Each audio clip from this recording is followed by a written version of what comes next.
Chef Harold Moore was born and raised in New Jersey, a Jersey boy through and through, and a die-hard Bruce Springsteen fan. But his culinary career path led him across the Hudson River to New York. After working in some of the city's top restaurants, he opened his own in 2008 at Commerce in Manhattan's West Village.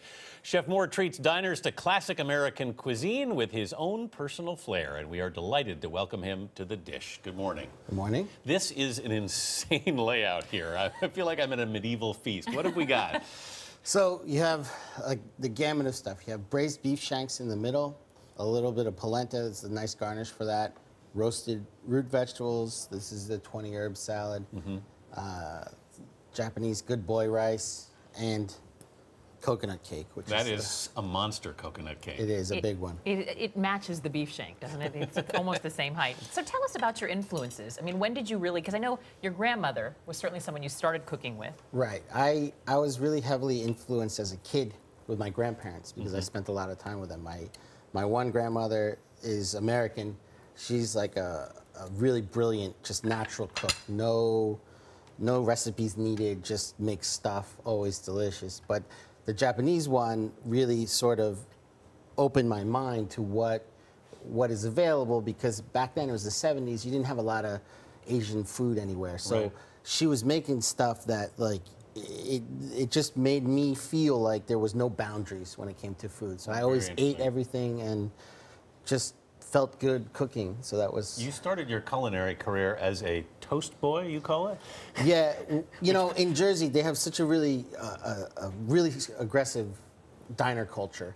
And toast is a really, really serious job Saturday and Sunday morning. And these diner waitresses are aggressive. So you were in charge of toast, and that's a big job. In charge is a nice way to say that, but there's like, this is not whole wheat, well done. You know how long that takes? Like, come on, get yourself together. Like, really aggressive entry into the kitchen, I would say. Well, from that, though, you went on to work with some of, I mean, the world-renowned chefs. Yeah, well, that's true. Those guys... You're so humble about that. Yeah, well, that's true. No, you know, what happened is that I had no choice but to, like, find people who were going to teach me, and then those guys sort of treated me like a piece of steel that needed to be forged. But you found Daniel Boulou and Jean-Georges. I mean, you found some of the best in the world. Yes. Those guys were the best, are the best, and were really kind and took me in when I was a young guy, and then you just put your head down and work, and then the next thing you know, here I am on TV. Well, you know, in terms of influences, though, I know you said that you had some Japanese, which I'm guessing is what sort of influenced the rice dish that we're having. How does learning from two masters like that influence you and influence Commerce, what you wanted your restaurant to be? Those guys really taught me how to think about food and really informed my palate. But at the end of the day, they were always cooking what they loved to cook and what they loved to eat. And so that is what happened at Commerce. I just started making things the way I wanted them to be and felt the freedom at Commerce to make a Japanese rice dish alongside a very French beef shank or, you know, some Italian polenta. So it really is the outpouring of that culture. I've read that one of your toughest critics is your 10-year-old daughter. Yeah, both of my kids are really rough on me. You know, they're like not impressed with me at all. So they eat something and then they're like, oh, well, you know, maybe next time with the salt, it would be nice.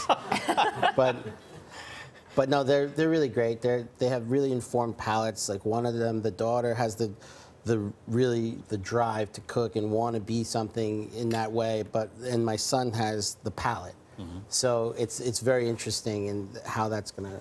I love that you said that you guys do Sunday night meatballs too. I think that's a great meal to do with kids. Well, little kids don't like to chew, so meatballs are the way. And it's also a way to get young people into the kitchen and working, and it's fun to get dirty and stuff like that. So I really enjoy that. Well, Chef Harold Moore, as I hand you this dish and get your signature on it, let me open the pen. We want to ask you if you could have this wonderful medieval meal with anyone past or present, who that person would be. Well, I mean, you know, it would be nice. My grandfather never got to see my kids and what my career has become.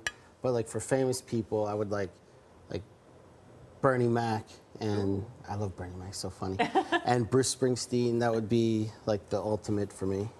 Danny Clinch would like to stay for that meal, too, I think so. I think Bruce would like this meal. Chef Harold Moore, thank you so much. Thank you. And for more on Chef Moore and the dish, we hope you'll head to our website at CBS This Morning.